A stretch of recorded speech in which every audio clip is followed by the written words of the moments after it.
Nung buntis ako, talagang nangitim yung kilikili ko. And syempre, because sa mga pregnancy hormones. And until now, na 7 months postpartum ako, naghahanap ako ng mga products na makakapagpaputi ng kilikili ko.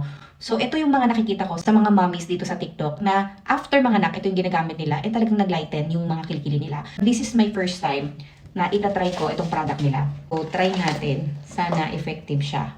So, ito yung product niya. Grace and Glow. So, by the way, since first time ko gagamitin ito, ipapakita natin kung ano yung kalagayan ng kilikili ko ngayon and titingnan natin kung mag-i-improve siya. So, ngayon, ayan siya. Oh, may itim pa siya. Ito naman yung other side. So, maglalagay tayo. Uy, grabe, sobrang bango naman ito.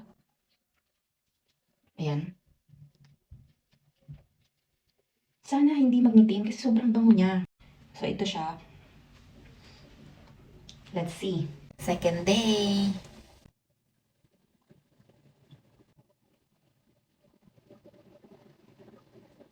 Third day.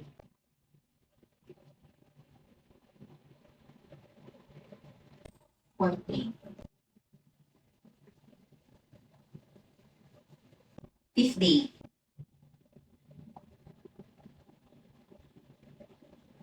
Sixth day. So, this is my ika-7th days ng Grace and Glow. So, ito na yung current situation niya after 7 days of using Grace and Glow still. Pumuti ba? Kayo na mag-judge. Yan. So, other side. Okay. So, my honest review. For 7 days, yan. So, hindi siya somehow pumuti. Naglighten lang siya, pero hindi talaga siya totally pumuti. Siguro more days pa na paggamit, baka totally pumuti na talaga siya. But for my honest review, nagustuhan ko talaga siya, is sobrang bango niya. As in, kahit na, parang pag kinaas mo yung kilikili mo ng gano'n, naaamoy talaga na mabango. So far naman, kahit na sobrang tapang nung amoy niya, sobrang bango niya, hindi naman mas lalong napaitim yung kilikili ko. Kasi usually, ang may mga maamoy na product, matapang yun, tapos yun pa yung nagkukos na pangitim. Pero this one, hindi naman. Naglighten pa nga, kaso hindi niya talaga totally 100% na maputi.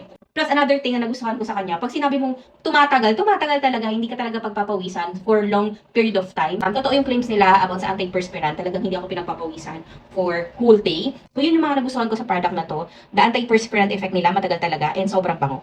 Yan. Siguro yung Brighten, later na lang yun. Baka pag naubos ko, tumaputi na talaga yung kilikili ko. And super affordable lang nito, no? Surely, I will buy it again, and I will recommend this product. Grace and Glow.